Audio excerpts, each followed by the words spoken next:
Sabonį, žaidžia prieš Atėnų Panathinaikos ir įspūdinga dabar varžovų atakas.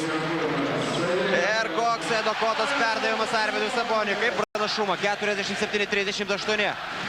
Edas Kota, Arvidas Sabonis galėjo mesti, tačiau pabando tai iš antro karto ir pelno. 10 sekundžių atakai, Sabas ir galbūt netoks metimas, kokio mes tikėjomės. Ataka. Dainius Šalenka iš toli. Netaiklus jo metimas, Mindaugas Timinskas, Arvidas Sabonis įspūdingai pelno dabar 2 taškus. Savo geriausiais laikais patenkintas Arvidas Sabonis, greičiausiai jam tai primena pačias geriausias akimirkas, kokios tik tai buvo jo istorijoje, rungtyniaujant štai čia Kauno Sporto Halėje. Na ir po rungtynių laimėti rungtynės prieš visus savo varžovus namuose ir po to jau stengtis gaudyti juos ir išvykoje. Kaip gražiai dabar kala kamuolį iš viršaus.